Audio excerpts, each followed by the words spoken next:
참미수님, 오늘은 연중 제10주간 목요일입니다. 복음 말씀 듣도록 하겠습니다. 마테오가 전한 거룩한 복음입니다. 그때 예수님께서 사도들에게 말씀하셨다. 가서 하늘나라가 가까이 왔다 하고 선포하여라. 앓는 이들을 고쳐주고 죽은 이들을 일으켜 주어라. 나병 환자들을 깨끗하게 해주고 마귀들을 쫓아내어라. 너희가 거저 받았으니 거저 주어라.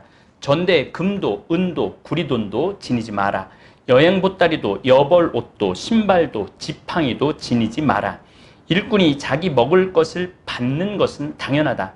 어떤 고을이나 마을에 들어가거든 그곳에서 마땅한 사람을 찾아내어 떠날 때까지 거기에 머물러라. 집에 들어가면 그 집에 평화를 빈다고 인사하여라. 그 집이 평화를 누리기에 마땅하면 너희의 평화가 그 집에 내리고 마땅하지 않으면 그 평화가 너희에게 돌아올 것이다. 주님의 말씀입니다. 그리스도님 찬미합니다.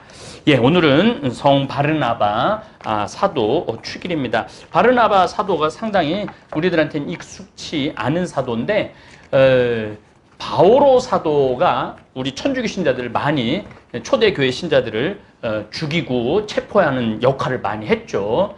그런 바오로 사도가 개종을 하게 되죠. 개종을 사울아 사울아 왜 너 나를 박해하느냐. 그러니까 누구냐 그러니까 네가 박해하는 내가 예수다. 그러면서 바오로 사도가 회개를 하죠.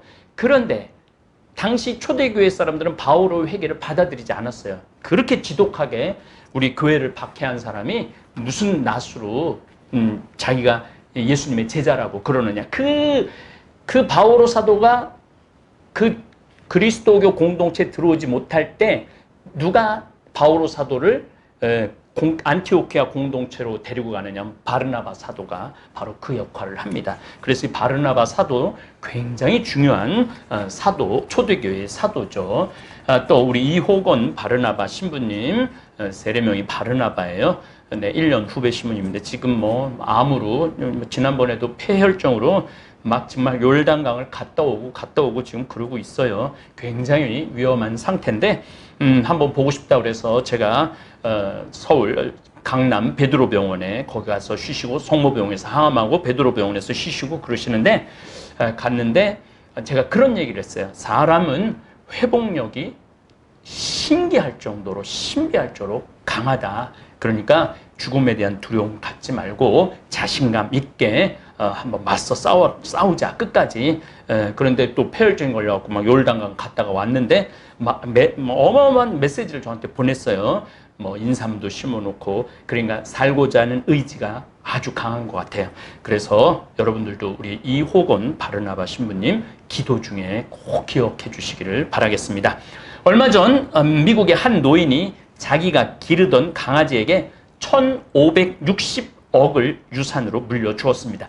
걔한테 유산 물려준다는 얘기 참 많이 있죠. 이 실화입니다. 실화. 그리고 강아지를 사육하는 사육사에게는 1년에 5만 불, 그러니까 6천만 원의 연봉을 주겠다고 유언을 했습니다. 개가 죽으면 1,560억 중 남은 돈은 동물보호소에 기증하도록 유언을 남긴 거죠. 그 개도 죽을 거니까 그 개가 죽으면은 1,560억은 동물보호소로 기부하게끔 유언을 남겼습니다. 그런데 자신의 외동 아들에게는 100만 불만 유산으로 남깁니다. 100만 불은 우리나라 돈으로 12억이죠. 그러니 아들이 도대체 내가 개보다 못합니까?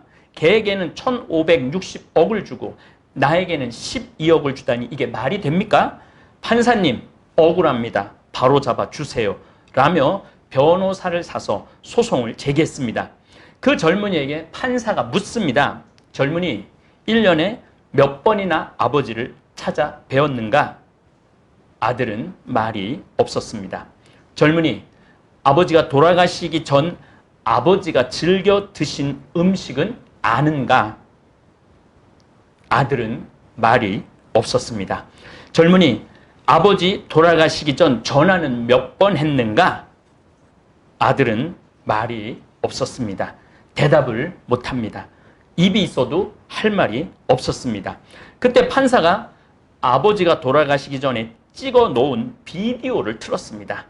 근데 이 아버지가 이제 마지막 유언, 제가 가끔 얘기하죠. 여러분들 비디오로 유언 해놓으라고. 장례하는 날, 맑은 날, 흐린 날, 비 오는 날 이렇게 해갖고 비 오는 날 내 장례에 찾아와줘서 고맙다고 장지까지 갈 동안 하라고 제가 얘기했죠. 이 할아버지도 똑같았던 것 같아요. 비디오를 녹화를 해놓고 돌아가신 거예요. 근데 딱 아버지가 나타나갖고 이제 비디오에서 이런 말을 하는 거죠. 내 재산 1,560억을 내 사랑하는 개에게 물려주고 사육사에게는 매년 6천만 원씩 주고 내 아들에게는 100만 불을 유산으로 물려줍니다. 혹 아들이 이에 대해 불평을 하거든 아들에게는 1불만 물려주세요. 그리고 판사가 자네에게는 1불을 상속하네라고 땅땅땅 내리면서 판결을 내렸습니다. 이 이야기는 실화입니다. 얼마나 부모의 가슴에 한이 맺히게 하고 부모를 섭섭하게 했으면 부모가 재산을 개에게 다 물려주고 아들이 원망해갖고 소송을 걸으면 1불만 주라고 했겠습니까? 우리가 대접받는 자녀가 되는 길은 자녀로서의 자격을 갖춰야 돼요. 부모님의 기쁨이 되어야 하죠. 아들이 아들다워야 아들 대접을 받는 것입니다. 아들이 아들답지 않은데 어떻게 아들한테 유산을 상속해 줄 수 있습니까? 우리는 하느님을 아버지로 모시고 살고 있죠. 그 하느님을 아버지로 모시고 사는 우리들은 하느님의 아들다워야 돼. 하느님의 아들답게 살아야 돼요.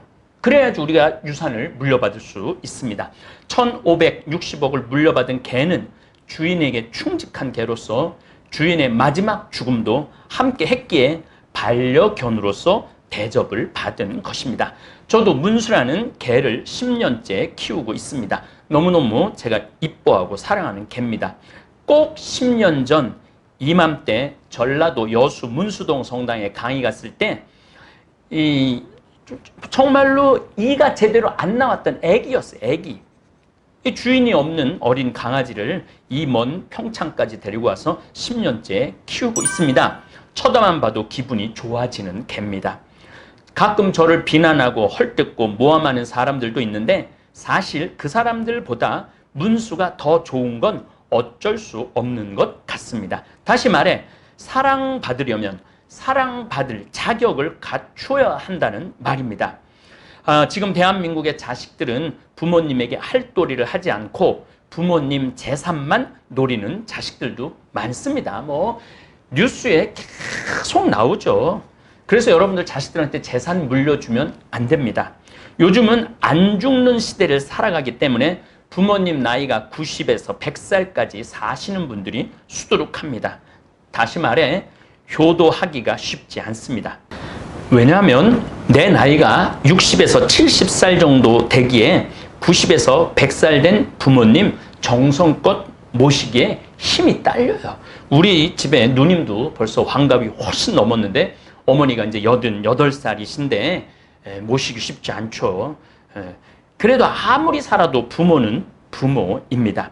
끝까지 최선을 다해 효도를 해야 자식으로서의 도리를 다 하는 것입니다. 사실 저는 자식들도 자식들이지만 90살, 100살이 돼서도 자식한테 기대어 사는 부모님들도 문제가 있다고 생각을 합니다. 이제 인생의 주인공은 바로 나입니다. 죽을 때까지 내 행복을 책임져 주는 사람은 다른 어떤 사람도 아니에요. 바로 나야, 나. 나뿐입니다. 나뿐이에요. 자식이 잘해줘서 행복하고 남편이 잘해줘서 행복하고 아내가 잘해줘서 행복해서는 안 됩니다. 내 행복을 자식한테 떠넘기면 안 돼요.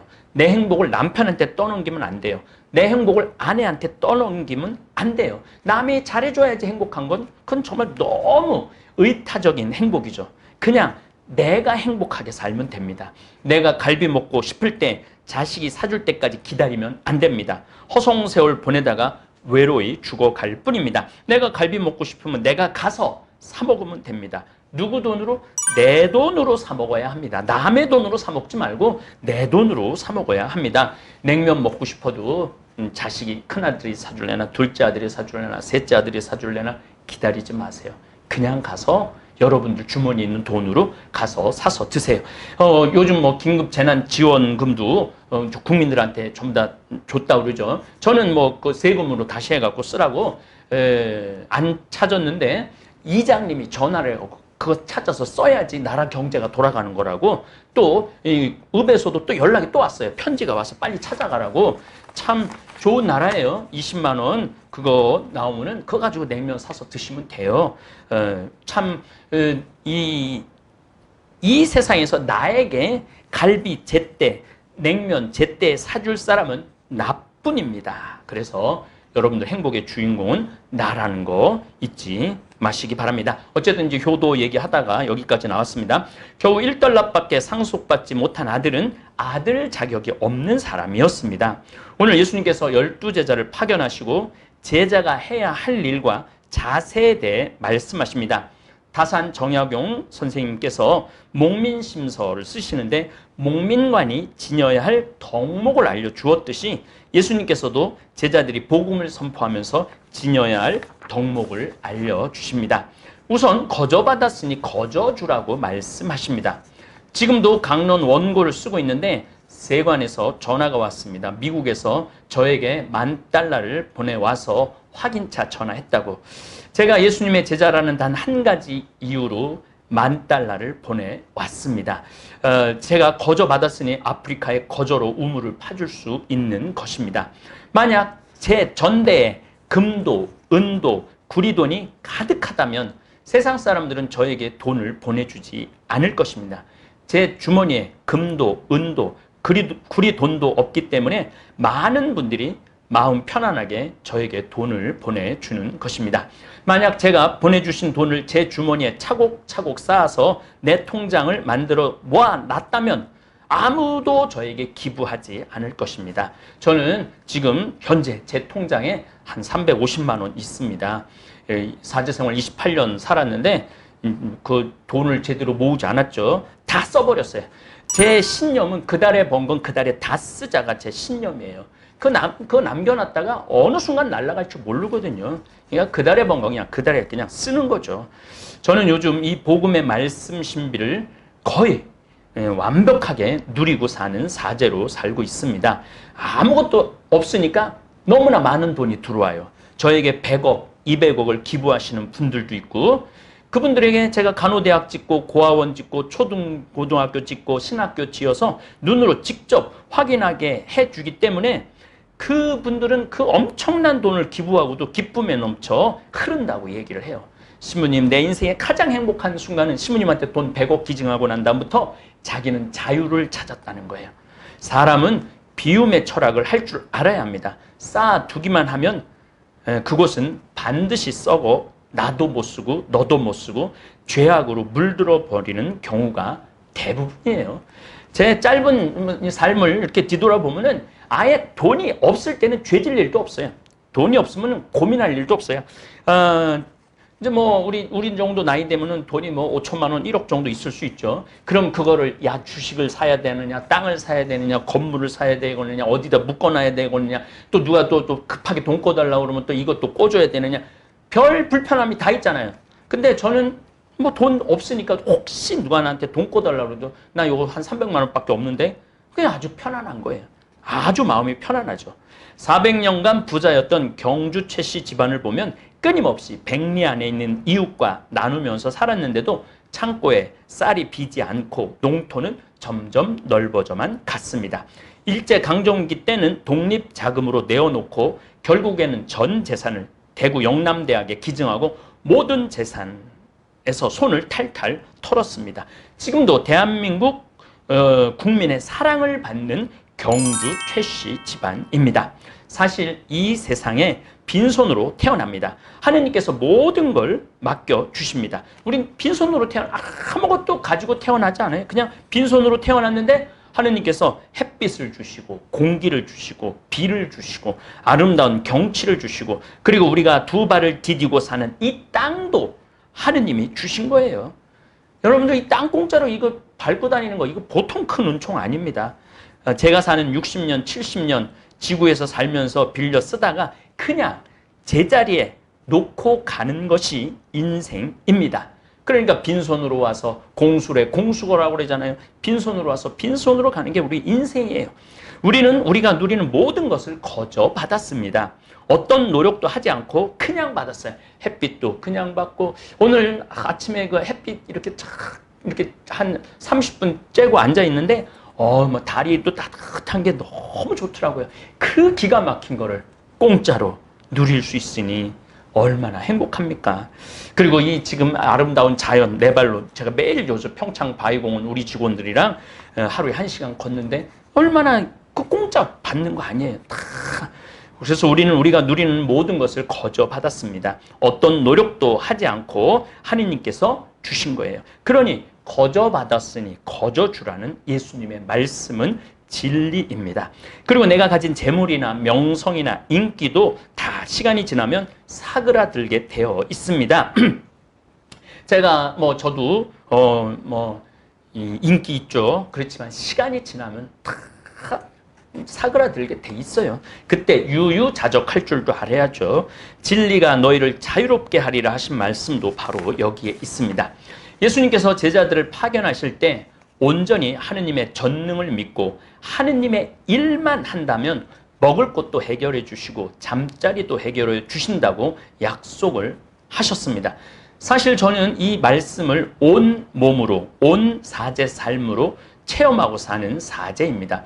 미국 순회 강연 다닐 때도 어떤 때는 단 1달러도 쓰지 않고 그곳 교우들이 다 마련해 주셨습니다. 남미도 한 달 강의 다닐 때도, 아니 어느 곳을, 유럽을 가든 아프리카를 가든 호주를 가든 뉴질랜드를 가든 어느 곳을 가든 하느님의 일을 할 때는 하느님께서 협조자, 그리고 제가 누워서 잠잘 자리를 마련해 주셨습니다.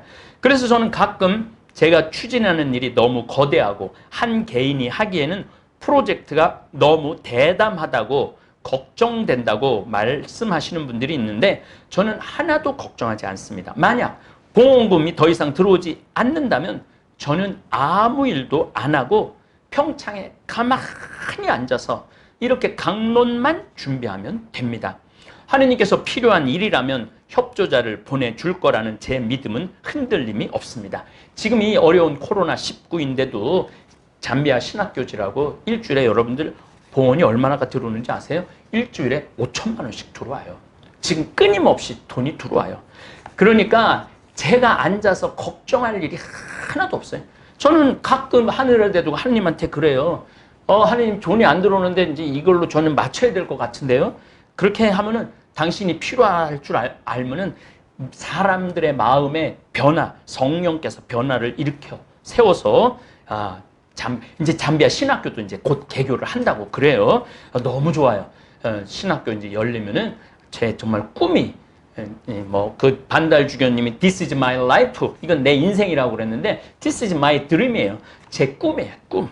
그래서 우리 최영업 신부님, 김 신부님도 마카오에 가서 공부하고 우리나라 한국 교회를 일으켰듯이 아마 거기서 공부하는 사제들이 아프리카를 일으켜 세울 것입니다. 저는 복음 선포하면서 그 동네를 떠나면서 신발에 먼지를 털어본 적이 없습니다. 왜냐하면 저를 맞아 먹여주고 재워준 하느님의 아들, 딸들이 너무 많았기 때문입니다. 그래서 오늘 예수님께서 인간적으로는 이해하기 힘든 말씀이지만 한 차원만 더 나가면 온전히 맞는 말씀입니다. 너희가 거저 받았으니 거저 주어라. 전대, 금도, 은도, 구리돈도 지니지 마라. 여행 보따리도, 여벌옷도, 신발도, 지팡이도 지니지 마라. 일꾼이 자기 먹을 것을 받는 것은 당연하다. 그래서 제가 뻔뻔하게 얻어먹고 다녀요. 맞습니다. 저는 하느님의 일꾼입니다. 기분이 참 좋습니다. 하느님의 일꾼으로 살아서 여러분들도 하느님의 일꾼이 되어 하느님의 일을 하시는 복된 사도들 되시기를 기도하겠습니다. 오늘도 다볼 사이버 성당 저녁 8시에 미사 있고 8시 반에는 실시간 스트리밍 대화하는 거 오늘도 여러분들 만나도록 하겠습니다. 우리 다볼 사이버 성당에 많은 분들이 관심을 갖고 여러 가지 지금 제안을 해주고 계세요. 역시 저의 믿음은, 저는 기도는 잘 안 하는데 믿음은 엄청 강해요. 왜 믿음이 강하냐면 하느님의 현존을 저는 그냥 온 삶으로 느낍니다. 그래서 하느님께서 다 마련해 주신다라는 이 믿음. 그래서 지금 다볼 사이버 성당에 많은 분들이 관심을 갖고 새 성당 하나, 성당은 자기 두 개래. 지금 다니는 본당 하나, 다볼 사이버 성당 하나. 맞습니다. 전 사이버에서 여러분들 위해서 유튜브 안에서 열심히 하느님 나라 신비 선포하도록 하겠습니다. 우리 이호곤 바르나바 신부님 건강 회복하도록 우리 많은 교우들 기도 다시 한번 부탁드리겠습니다. 감사합니다. 안녕하십니까. 여기는 제 사무실입니다. 우리 신부님들 세 분도 여기 다 있고 직원들 전화도 받는데 주방에서 그 팥빙수를 만들어 왔는데 직원들이 내가 그 팥빙수에다 청국장 가루 넣어 먹는 거 찍고 싶다 그래갖고 지금 찍는 중입니다. 여기는 제가 초특강 강의 준비도 하고 자료도 찾고 또 매일미사 강론 원고도 치고 직원들하고 일하는 사무 공간입니다. 청국장 가루 한번 넣어서 먹어. 진짜 맛있는지 내가 한번 먹어볼게.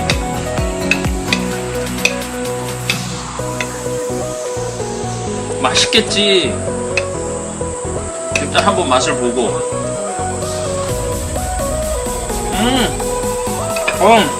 맛있네. 진짜 맛있는데? 그냥 맛있는 게 아니라 진짜 맛있습니다. 그래서 이 청국장 가루를 많은 경우 된장찌개 마지막에 넣어서 드시는 분들도 있고 라면 끓여 먹을 때도 마지막에 청국장 가루를 넣어서 이렇게 섭취한다고 그러세요. 또 어떤 분들은 그 야채 샐러드 할 때도 이 청국장 가루 넣어서 이렇게 드시는 분들도 생활 안에 여러 가지 방법으로 해서 드신다고 합니다. 우리 직원들이 팥빙수를 만들어 갖고 왔는데 넣어서 먹어보니까 맛있네요. 전혀 이질감 없습니다. 여러분들도 팥빙수 드실 때 한번 해보세요. 아주 맛있습니다.